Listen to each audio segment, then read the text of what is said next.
Since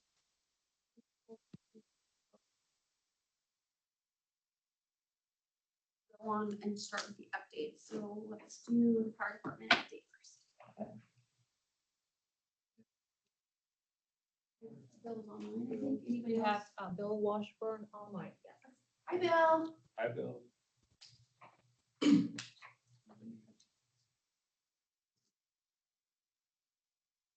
Battalion Chief of the Wichita Fire Department, been on 28 years. I've normally been on the west side of town here for the last 4.5 years, District 4, District 5. I'm on loan right now, doing some moving around some battalion chiefs, cover some vacancies and stuff Welcome to like the that. best district. Well, thank you. Thank you for So, being here. I'll do my best to fill in. But yeah, so District 6 had 0. Nothing. So, congratulations, good job. We didn't have any fires. The other District 3 and whatnot, they had some. Fires. I'll just kind of talk about the last couple of weeks. Wichita Fire Department's been very busy last few weeks. 2 Sundays ago, we had the firefighter memorial. We had crews come in from all over the place. We added 4 new names to the wall, including one of our own, which was a firefighter Ty. So that was kind of a depressing but yet cheerful time. And so we had that on last Sunday, which that included the Broadway cleanup project. We had crews kind of assisting with the project to clean up the area before the memorial hit and everything. And then this last weekend, we had HOT, which is called Wichita HOT, stands for hands-on training.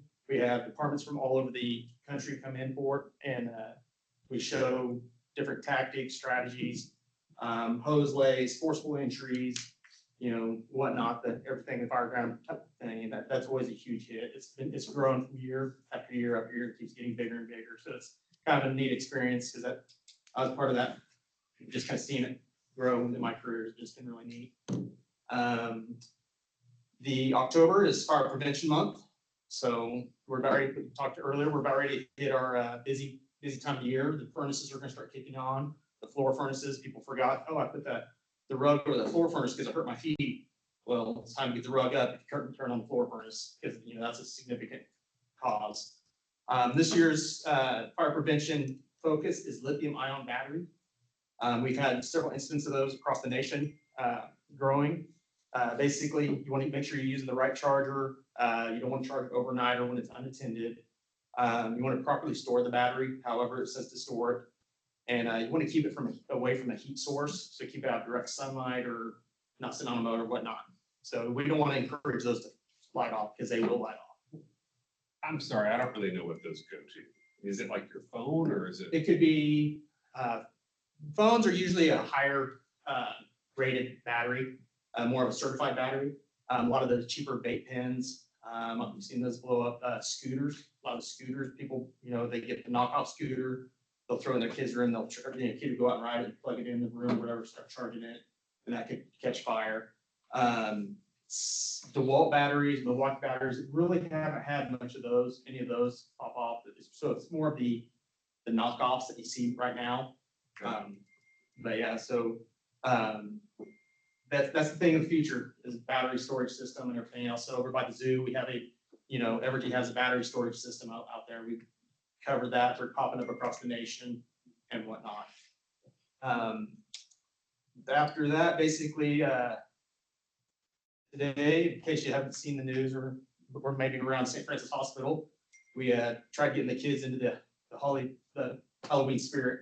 We had a truck set up and some people repelling off the hospital, going down in front of the windows and everything else dressed in full costume. So we had a couple Spider-Man, there's more than one, so it's kind of mean where the Spider-Man's pointing at each other. But we had Spider-Man, Superman, and everything else. So it's kind of a neat deal to get the kids involved in it. So it'll be on the news. A lot of media was there and everything else. So we do it for Wesley. This time we did it for St. Francis, and we're planning on doing it a little bit later for Wesley. So the Children's Hospital there. So other than that, that's pretty much really what I have. Anybody have any questions, comments, concerns?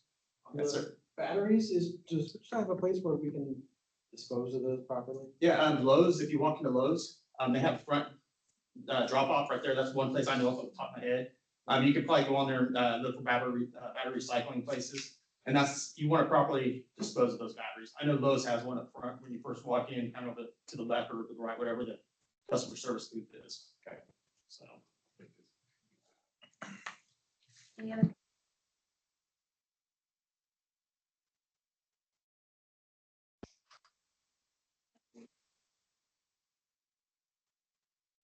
Guys, Officer Ice, Wayne Ice.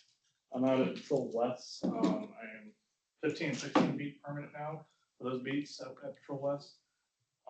Things I wanted to go over with you guys today. I brought some crime stats and everything. That's, So you're permanently at? yes, I'm permanent now. Would did you a say process. roughly the boundaries of 15 and 16? Basically 13th and Ridge to basically the ditch, Okay. over off of Maple, if that makes sense. And then it's connected over there from that area going across to West Street essentially. Okay, all right. So things that we have coming up are Second Chance Thursday, that's a big one, that's happening this month, October 23rd at 0900. It's a great event that we can help with warrants and things like that, clearing them if they're non-DV, non-felony. So there's also gonna be the DMV there to assist with licensing. So if you have a suspended or revoked license, we've seen people walk out there and get a restricted license right out. But great resource, so we've been broadcasting on social media, I think we've done a news report about it, I think we're still doing more. So if you have anyone that needs help with either of those things, have them come here to the, here at 2601 North Arkansas or Kansas. Come on now. Yeah. So- That one's like, yeah.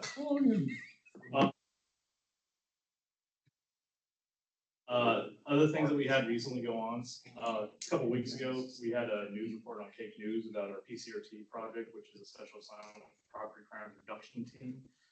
Some stats we had off of that were 63 arrests, 13 stolen autos were recovered. We had meth, fentanyl, crack, marijuana, and pills seized from that. We recovered about $170,000 worth of property in that one 4-day process that we did the special assignment. If you go to Cake News, they did do a story about that where they rode with us and got to see some of the stuff we were seeing. There's a very good active blitz that we did, so very useful for that. So we're planning on doing those.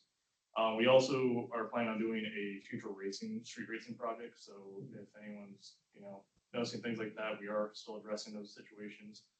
That's gonna be coming up. I can't give you an exact date on that. Let's see here.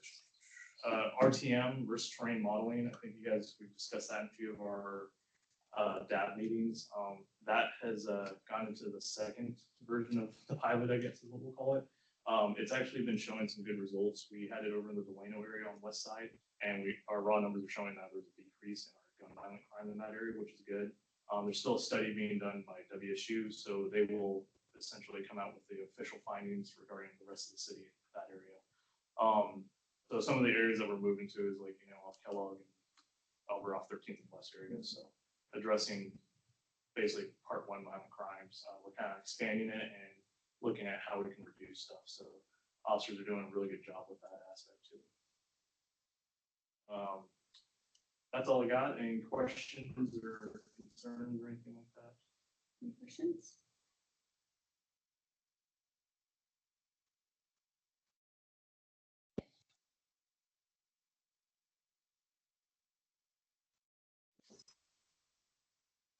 Alrighty, I don't have anything as exciting as we're.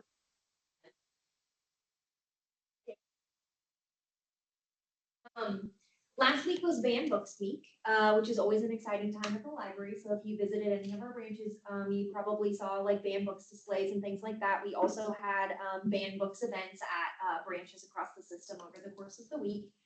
We do that every year. It's always around this time. So if you didn't get a chance to go to any of the events, we had like book clubs, we had banned books.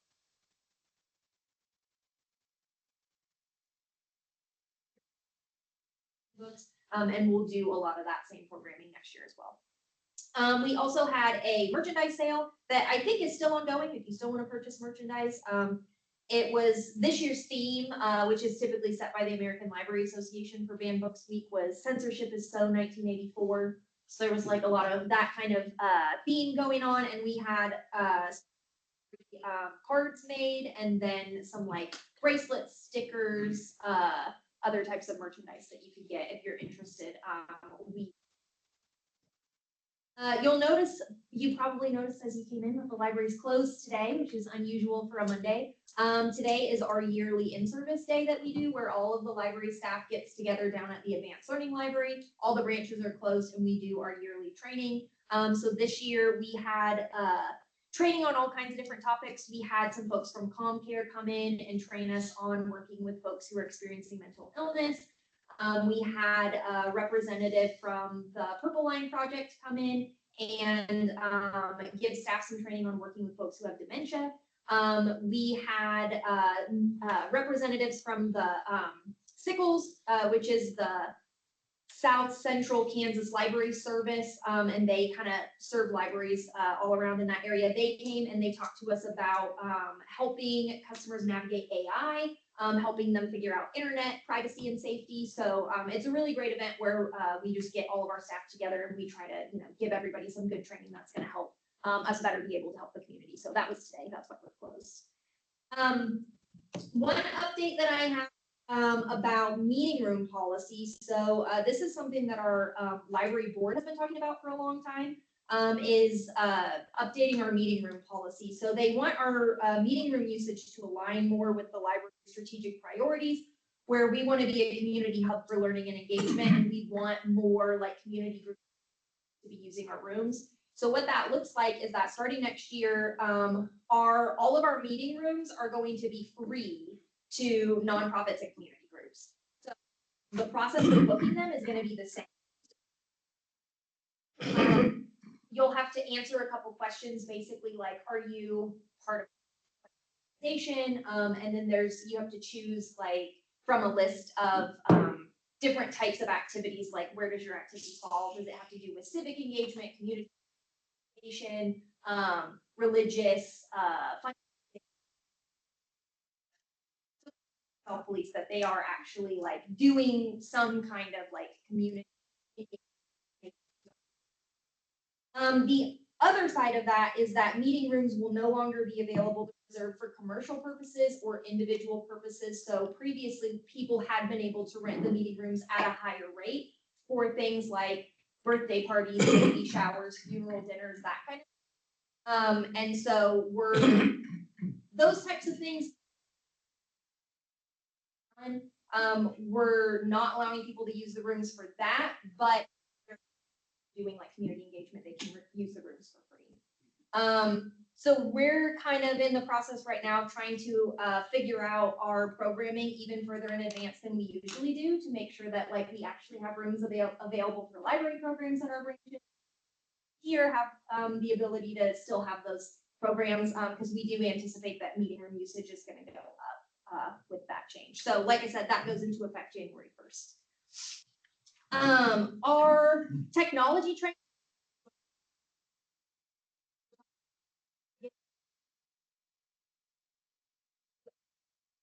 at the beginning of November. So this year it's going to be Saturday 10 to 3 downtown. It's an event where local creators will come in and showcase different things that they're doing.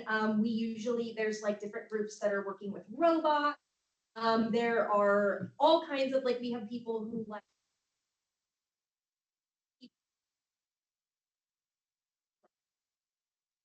and they just have a big showcase of their work. And then they also have lots of different activities. It's for all ages. So whether you are just like an adult who's interested to see like what the community is making, space where we have 3D printers, we have advanced like AV equipment, we have sewing machines and Cricut machines and things like that. So all of that, we're going to have our volunteers there showing folks how to use it. And then we'll also have like kids activities. They usually do like some kind of drop from the second floor and some other kinds of like STEM activities for kids. So it's really fun. And they're pretty much ready to go for that. They're really excited to host that again this year. So if you haven't been before, I went with my family last year. It was really fun. And then finally, we have some upcoming library programs before our next DAB meeting. So one really fun program that the Teen Advisory Board is hosting a Fortnite tournament.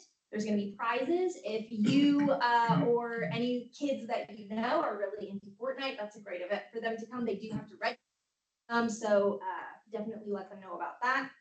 The Advanced Learning Library is also gonna host their annual Spooky Stories for Grown-ups program. That's after hours, so it's gonna be Friday, October 24th from 7 to 9. The rest of the library will be closed and they'll have the conference center open for that event.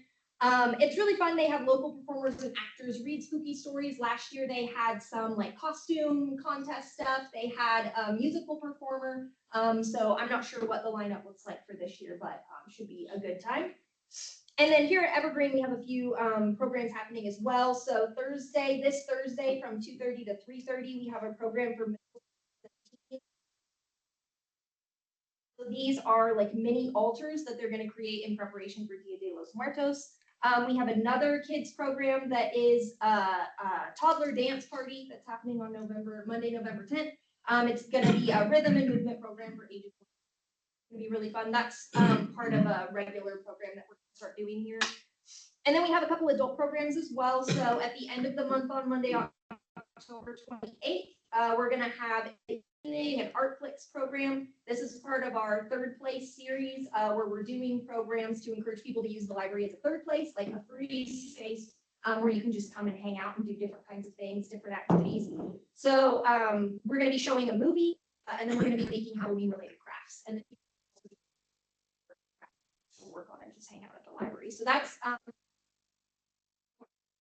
and then Tuesday, October 29th in the evening, from 6 to 7, the head of our reference department downtown is going to come do a program called Research Like a Librarian. He's going to show folks some of the tips and tricks that our research librarians use to find information and find reliable information on whatever kind of research that you're looking for. So that's going to be a really fun interactive program as well. And that's all I've got. Does anybody have any questions for me? Oh, you got, that's a lot.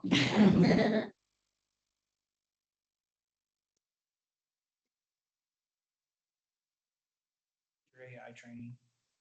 It was, I can't, she works for Sickles, and One of the tech she, consultants. yeah, so she goes to different libraries and like does some AI, so it wasn't just like, here's how you can help customers use AI, it was also, here's how some libraries are starting AI, so she showed us how AI is becoming more into like integrated library systems in terms of how you search and stuff like that. Yeah, it was really.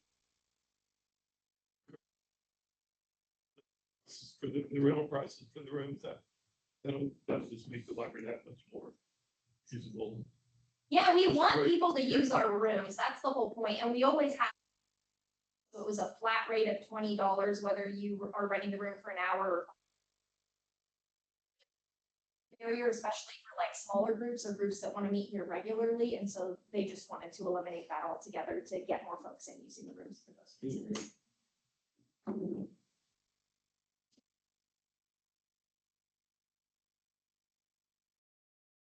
Is there a motion for approval of the agenda for today's meeting?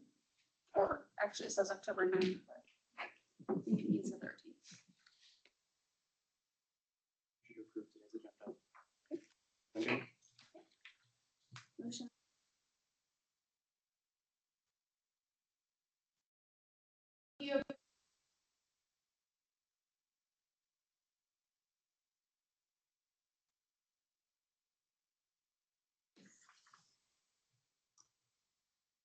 At the public agenda, there were no scheduled items. Do we have anybody and part of the public who wants to speak on an off agenda item?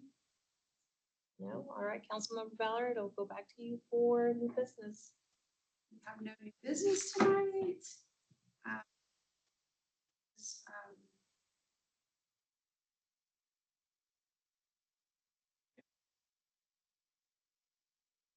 Did about an hour and a half. Yeah, actually, I felt like we couldn't just do a 20-minute meeting. That'd be too short. It shouldn't be that long. So, hi, everybody. As you all know, so my natural voice is kind of low, and so if I get too quiet, just like wave at me so I can speak up. I can bring you a mic if you want one. That's okay. Unless I really need it, but I'm gonna try and project. Okay, so I'm Josh Siebenaler. I'm on the DAB representing Indian Hills Riverbend. I am also District 6 appointee to the Citizens Review Board, which is, we'll get into what it is here, but it's the community board for the Wichita Police Department. I'm doing outreach as part of my responsibilities on that board. Can we go to the next slide? Great. So just a quick introduction to the Citizens Review Board. Next slide, please. Is there a clicker that I should have, or? That's what I'm trying to do. Here we go.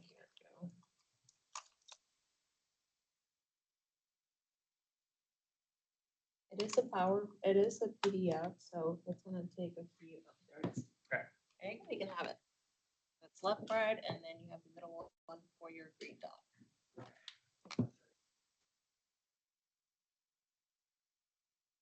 So the Citizens Review Board was established model, so we're more reactive to the WPD existing policies and policies that are closed by the Professional Standards Bureau. This is different to an auditor that some departments have. This is the lowest level of intervention by citizens for the police board. Goal as established by City of Wichita ordinance is to promote accountability, transparency, and trust between WPD and the public.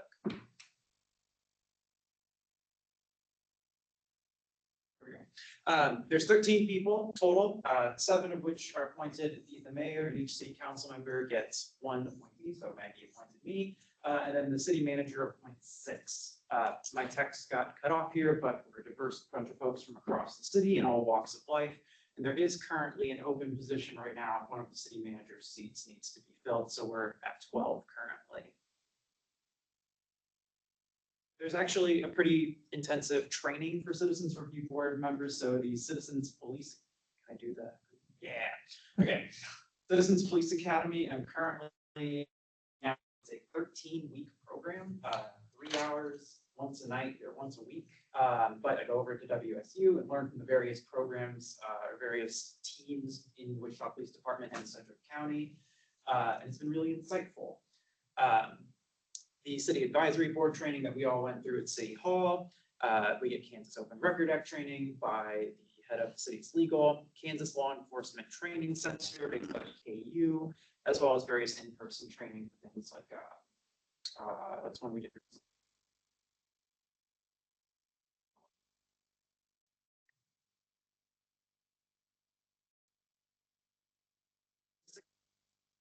Established by ordinance, so assisted outreach opportunities like what I'm doing here, and will be associations to do. Advise the police department about community concerns. So this is one of my favorite parts. Every probably other month or so, I'm asking is goal integration and if they're considering any partnership beyond their current role.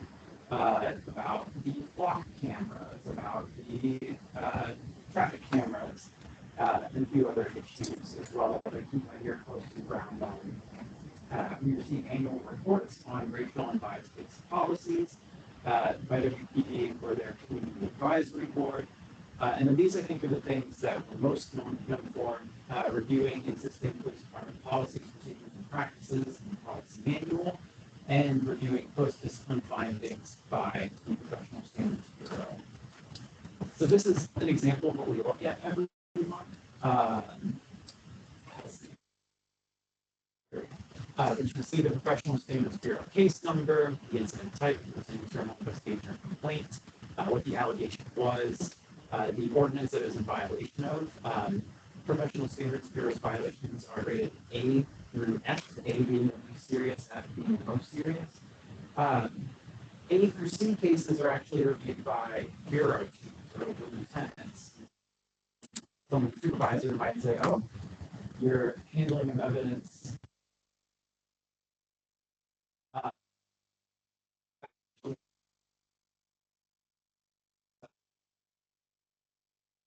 the findings sustained as the allegations are true, not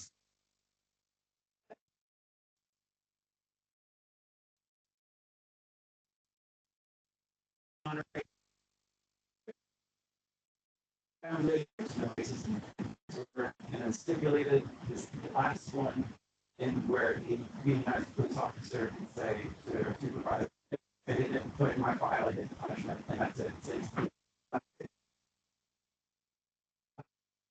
Case where the complaint was received and closed, and then this is one of the more controversial parts here, is the outcome has to get very honest. Ongoing litigation by the union against the city. And so we, as a board, are pulling cases lines on the summary, just to put something that goes on reviewing.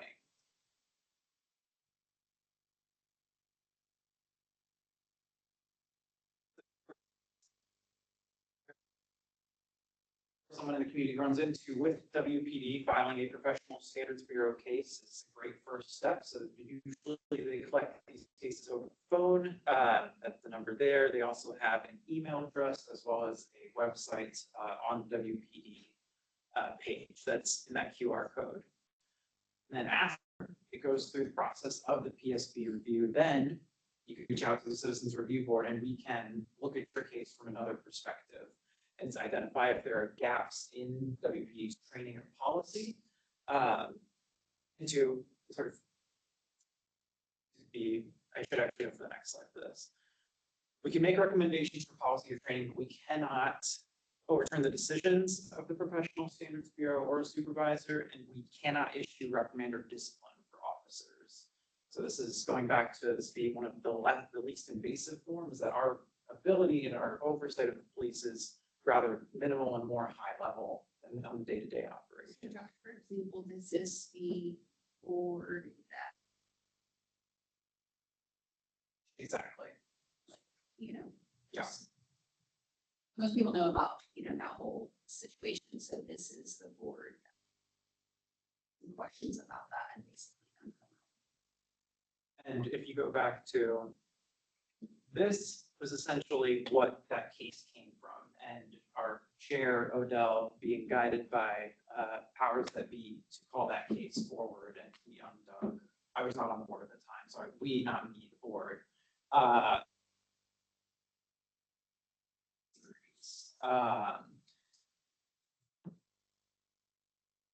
Cases that we have been digging into are ones that were asked to review by citizens. So, excuse me, so the texting one, was that something that a citizen discovered and asked to?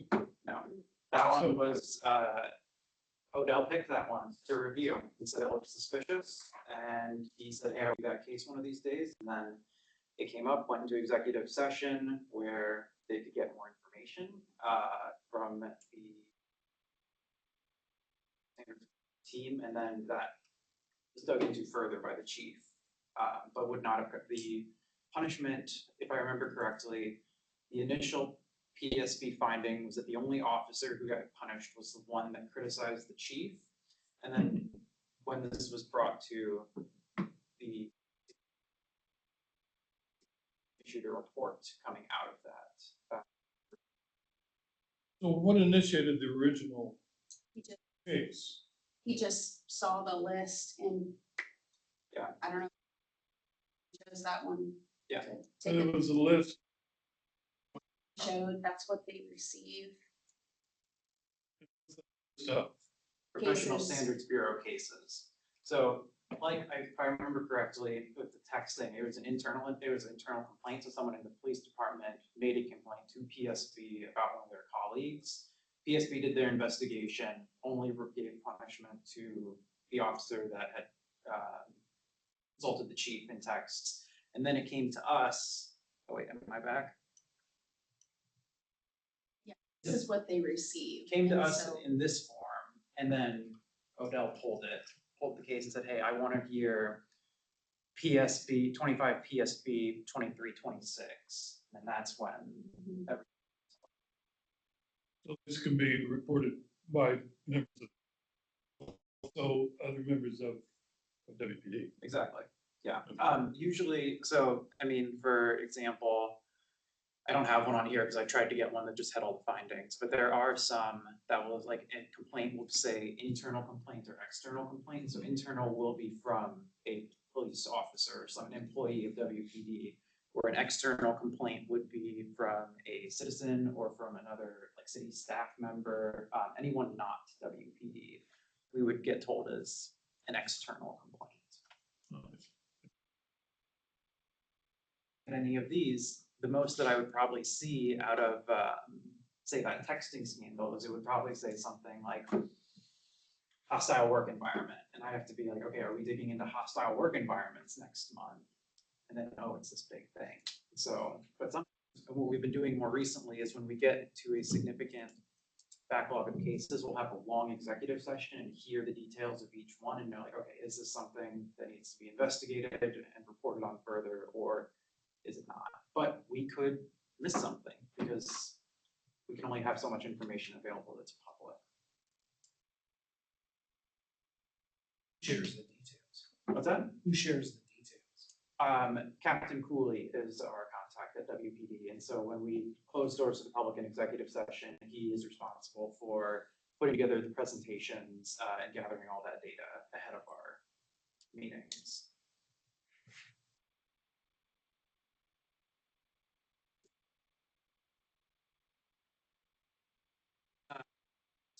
ESP cases, if you have any policy concerns as well, you can reach out to us and we can review things. We've looked at things ranging from immigration to arrest of juveniles is the policy. Looked at the tattoo policy the other week.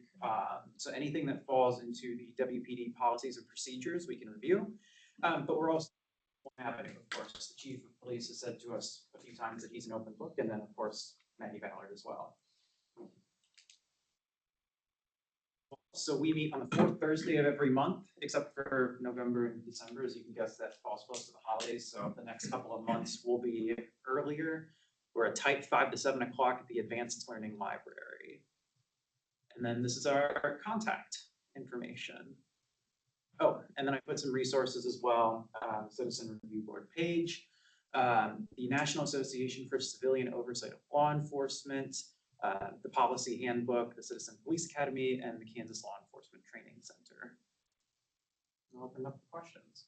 Oh, and this presentation is also available for any neighborhood associations as well. And so if folks have questions about police oversight and accountability in Wichita, I'm free to go to any.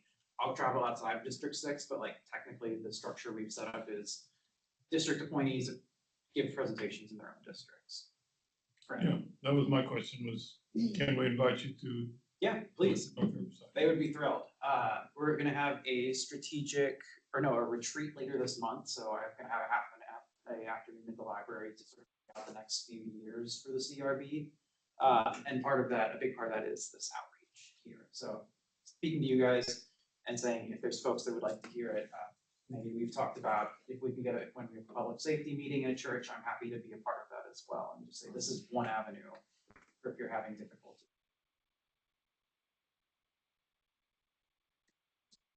Questions for Joe?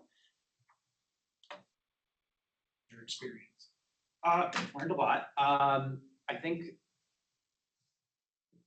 simultaneously impressed by the limits of policing, then also how much is done within what is possible. For example, I learned at the Citizens Police Academy that our Internet Crimes Against Children division covers the entire state. And there's a lot, our SWAT team is an entire 19 county area. There's just this incredible breadth of work. And also, I think being close to this, I see how limited policing is. So a good example is traffic accidents. From this year, there's a traffic strategy for traffic safety study or program. Basically, they're going to put police officers at these hot spots where there were crashes, right? You'd think that would make people drive slower and safer because there would be a visible police officer. And crashes went up 6%. So we had all this time, these officers dedicated to sitting at corners, or strategic corners, all for accidents to be up after a year. So we talked about it at our CRB, where it was, this is not you can't create safe traffic conditions, you need better street design, because you have people flying through these intersections on fast lights, slow lights, what have you. There's structural issues that we're trying to bandage over with policing. I think the proximity to the department and seeing them up close, I think is really been feeling for that. First time dealing with organized labor as well. No, I am actually on my union's bargaining committee, so I am familiar. I do, there is some frustrations with the limitations that are put by the CBA and then a litigious, union. That's neither here nor there, though. That's above my pay grade. Well, thank you for doing. So this one and another one, I highly encourage everyone to do too, because you get really in touch with different folks in the city and a different way to be in touch with your community too. So. Well, I know this is not always an easy board, so I appreciate Yeah. the time and effort and energy that you put into it. It is. Certainly appreciate you representing District 6. Absolutely. Thanks, guys. Here, here.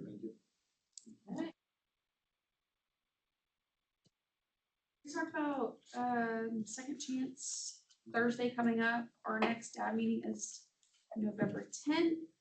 Anna, do you have any? announcements? Any announcements? No, I do have the calendar for 2026 ready to go for you guys. You guys have gotten those calendar invites. So they should be on your calendar and we're ready to go for 2026. Anybody else have any? Saturday is neighborhood cleanup for Benjamin Hills Pleasant Valley. In November 8th. Is that at City Neighbors? Yes. November 8th is turkey bingo evenings.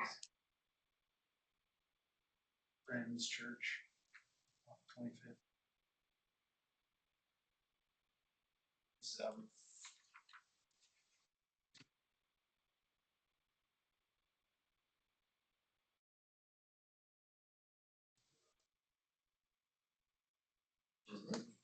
Does Bill have anything? Our trunk or treat and chili cook-off. Yes. Charities, I'm sorry? is that a Catholic Charities? I don't know. Let me ask him. The election day for our next meeting. There we go.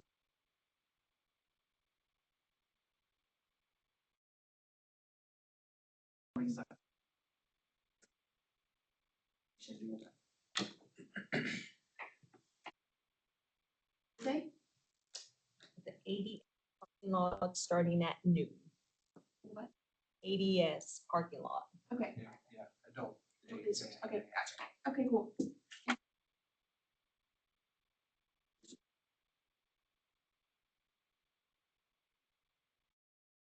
Aye. Yes. Right.